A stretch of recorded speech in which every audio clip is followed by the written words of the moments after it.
Hey, we're here with my friend Gary today. You're wanting some mowing done. Yeah, we're gonna have some mowing done. I think we've got about 4 acres here and divided up into 3 little pastures. And we've got 4 head of belted Galloway steers in the back, which that pasture's been mature and dried up now.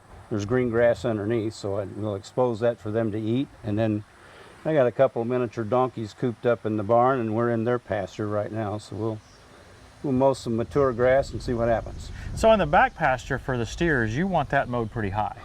Yes, I want it mowed high. It'll be fairly thin mowing because the plants have all matured and they spread their seeds, but I want it mowed higher so the cattle can get to the grass and not have as much competition for dining.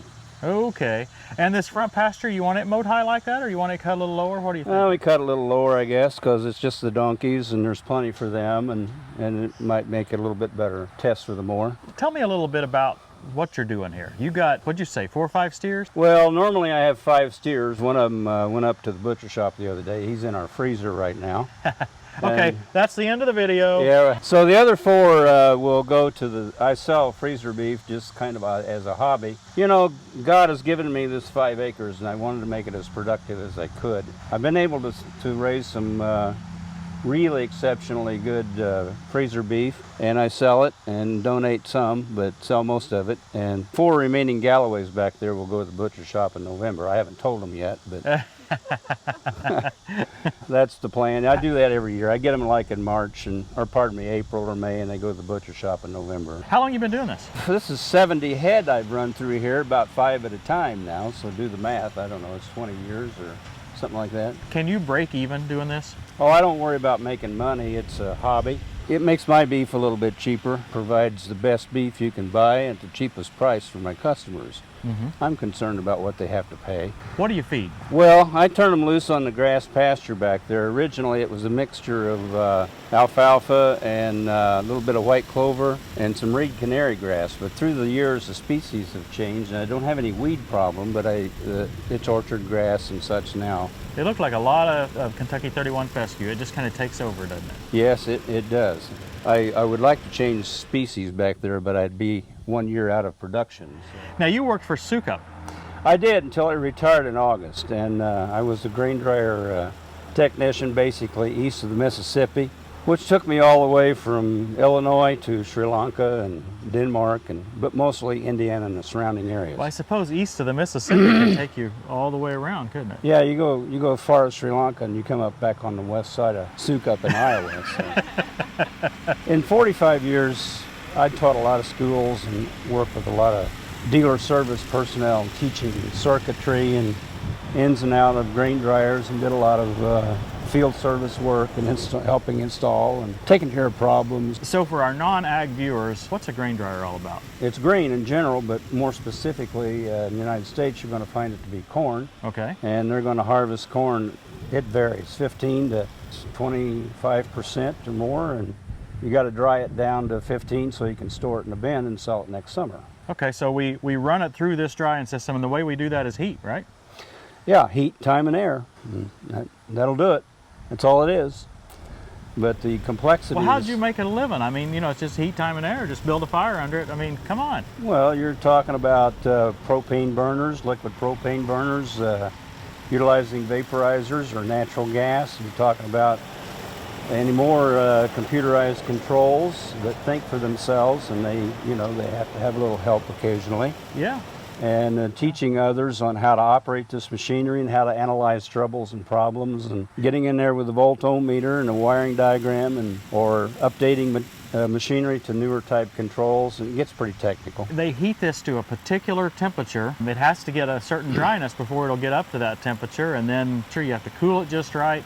And you have to do this in volume, huge amounts of volume very quickly, right? Most people have full heat coming out of the dryer and going into the bin at say 17%, and then they'll have aeration to blow air on it, blows out that extra 2 points at no cost for fuel. It's a lot more fuel efficient and saves a lot of time.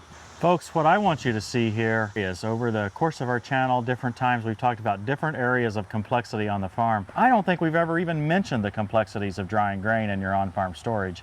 And Gary here has just kind of scratched the surface of the complexity that goes into that. This is what ag's all about. It's not near as simplistic as what it might look on the surface to a city person. It's like the links of a chain. If you're pulling a load with a chain, every auger, every piece of machinery is a link in that chain. If it fails, you're dead in the water. You know, you got to fix it.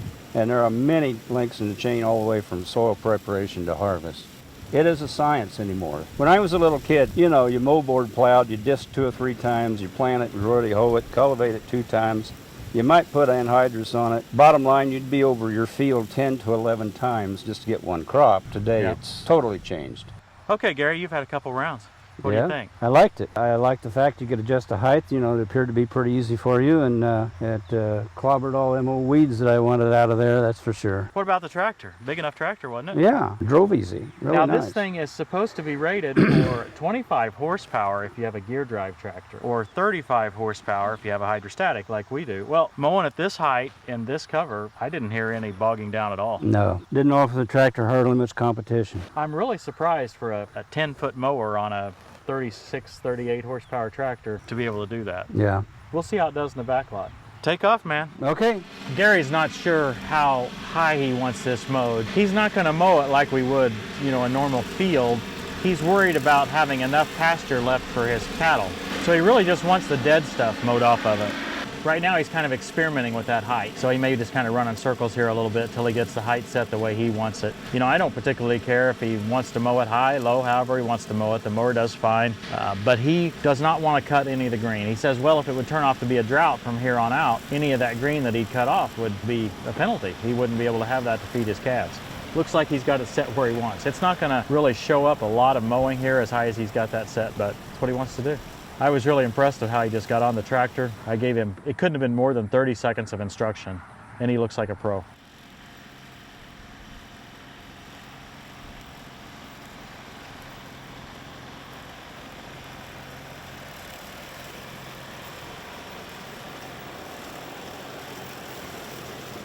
I found it amusing. The tractor and mower didn't bother the calves at all. They didn't seem to have any issue, but when I flew close with the drone, they got a little spooked.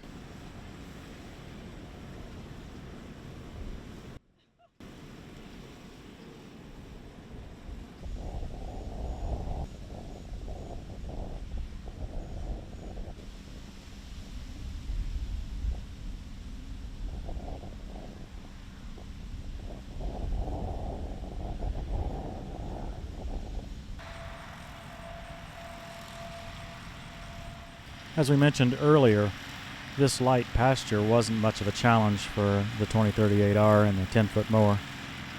I do have some other mowing jobs coming up that are going to be heavier, and I'm going to try the 2038R at least on 1 or 2 of them, see how it does on some heavier material.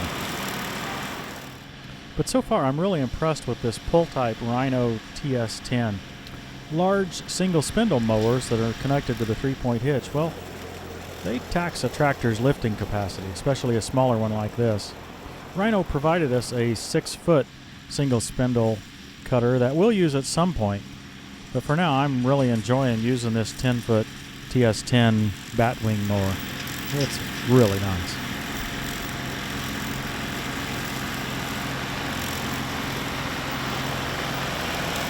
I think the cows are staring at me. Okay, this is a little creepy. I don't know whether they like me being down here or they want me gone. Christy, it's happened again. Yep, you lost your rig. I just thought it was going to be a round or two, and no, I lost my job. How does it feel to sit on the sidelines and do nothing? That had a little bit of snark in it, that comment did. Yeah. Next time we have to bring another mower, so I can mow too. Oh. Oh, we have to bring 2 more mowers? Yeah. And no cows. You're not sure about the calves? No. I don't think they're bothering us. I did shut the gate because I could just envision them becoming steak today out on that busy road. Yeah.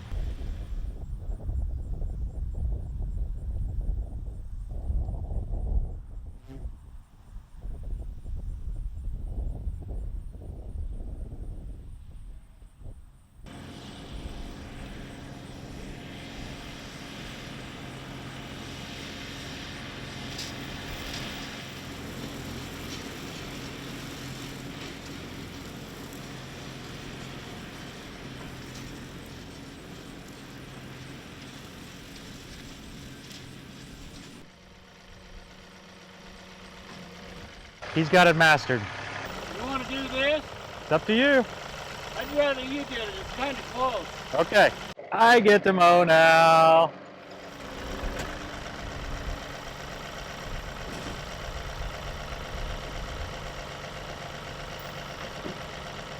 Same height? Yeah, that's all right. So Gary, you said you donate some of your beef. Where do you donate it to? I have donated some to Sheltering Wings in the past. It's a Christian home in Danville for abused women with children. But I sell most of it, and then we give the kids some. Okay, do you sell it to certain individuals that already know you raise it and want your beef, or do you just sell it at the meat packer?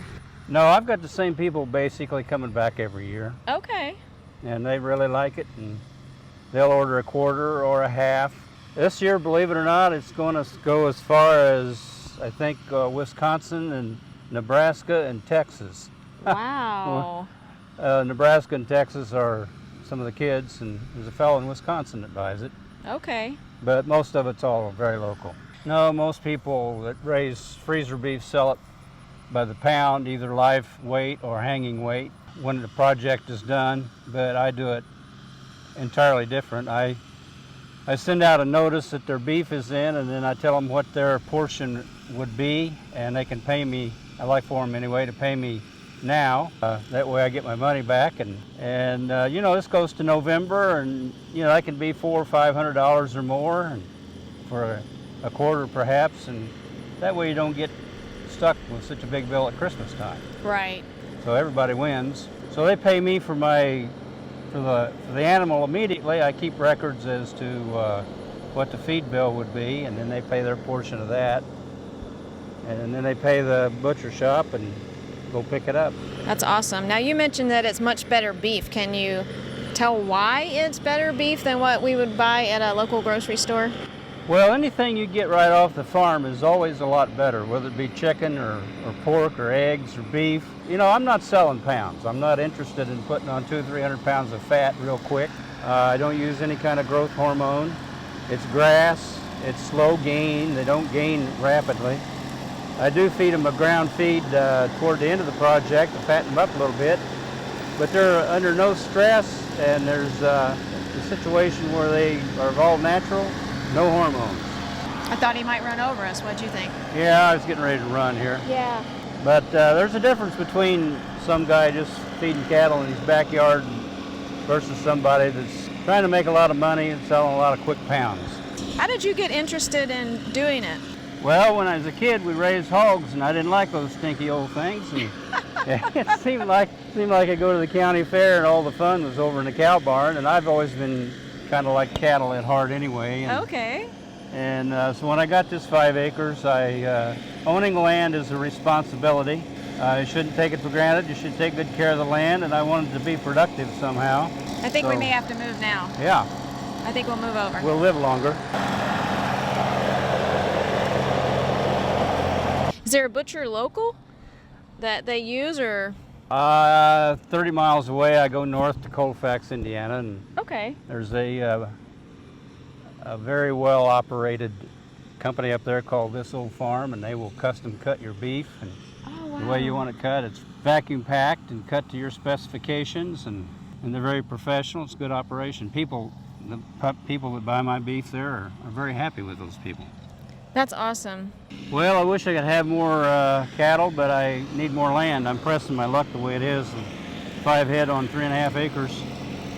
3.5, sometimes 4, depending on what I do with that other front pasture.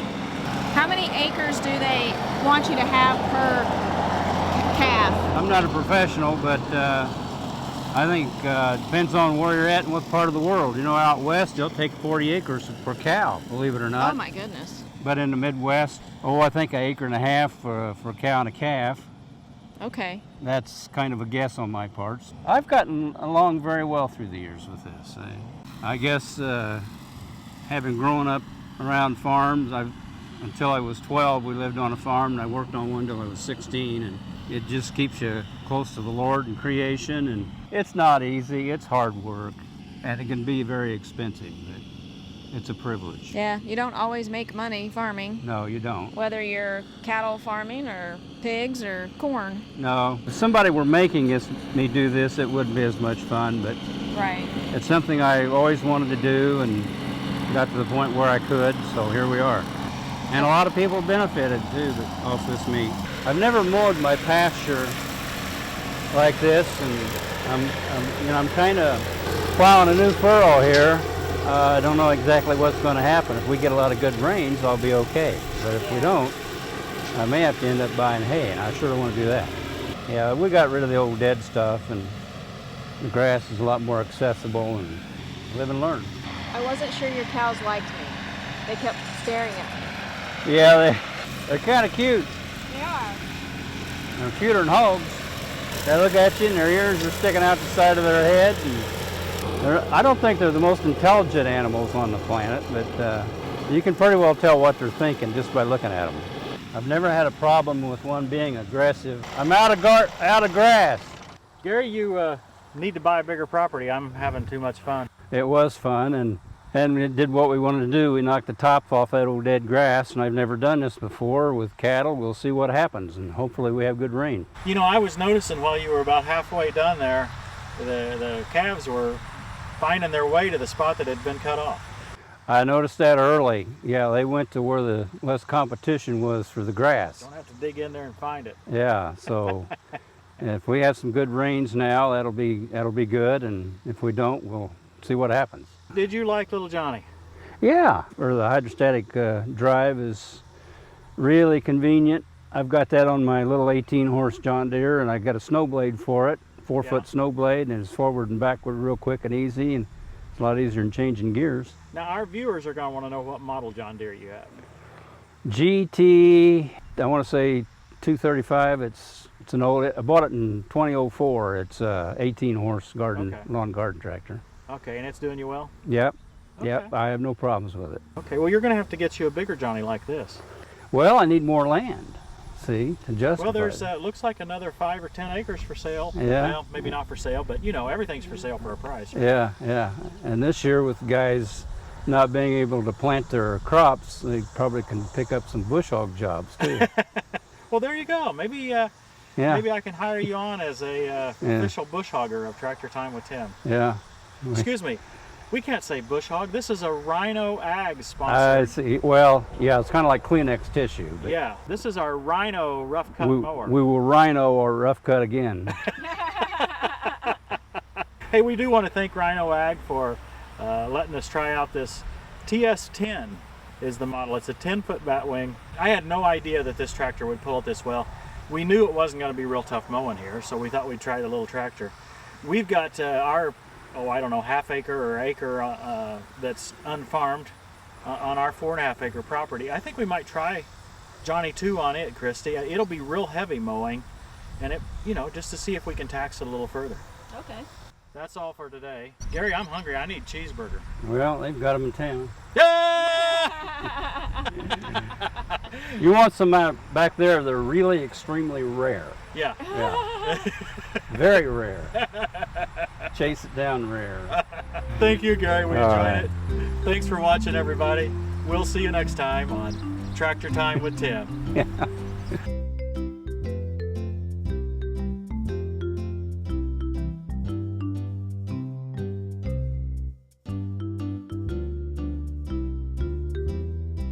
My biggest beef is that you got cow manure all over my tractor. Well, it's better than what happens here because our dog comes out and rolls in it. No. It's just that touch of class. Oh, is that what it is? Yeah, it's class. I probably got some on the mower too. I tried. I really did. Yeah, well, with 6 wheels behind, it's pretty hard to miss it. Yeah, there was a big one out there, a big pie, and I tried to hit it.